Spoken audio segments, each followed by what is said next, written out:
Okay, I'm going to go over the answer key to practice 1 of the second page. For the top one, I'm just going to give you the answer.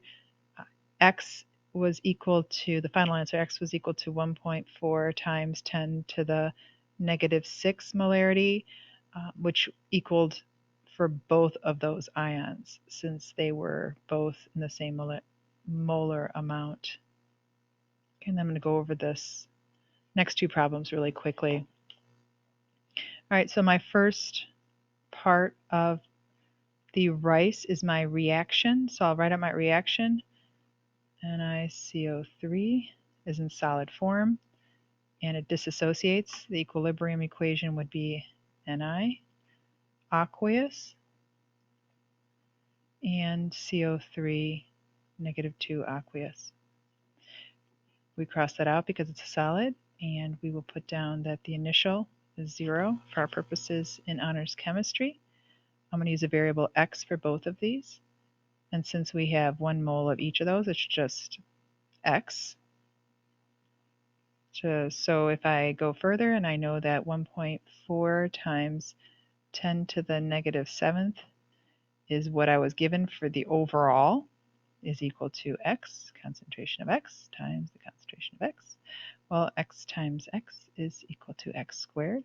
If we want to get that out to just have what x is equal to, we can take the square root.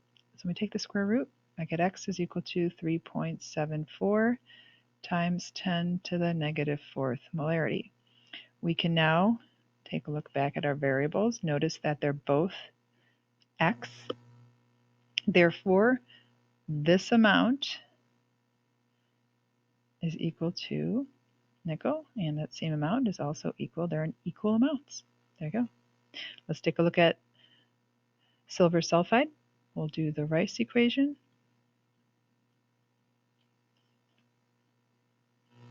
I think I'm pressing up too many buttons here. Sorry about that. All right, so my silver sulfide is a solid, thus that's going to be x'd out. At equilibrium, I have silver in aqueous form, and I have sulfur in aqueous form. I'm going to balance it, so I'm going to put a 2 in front of there. My initial, the I, is going to be 0 for both. I'm going to use x as a variable for silver and x as a variable for sulfur. I'll then put a 2x because I have 2 moles here. The 1x is not necessary, so I have 2x and x for my 2 variables. Both equal to this value that we have up here, 2x and x. Now there's something we need to do for this in the brackets, because we need to think back the K-equilibrium expression. Our expression is products of reactants, and we would have placed silver and squared it over, or next to, sorry, sulfur, and we just do by over 1. And that's the expression. So because of that, we do have to carry that 2 over here, and that 1 just goes 1 right there.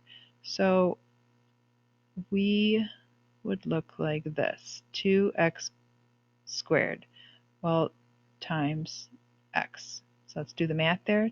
2x squared is 4x squared times your x, which equals to 4x cubed.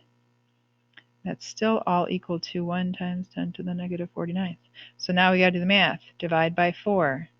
And then after you divide by 4, you're going to take the cube root. So there's some math involved.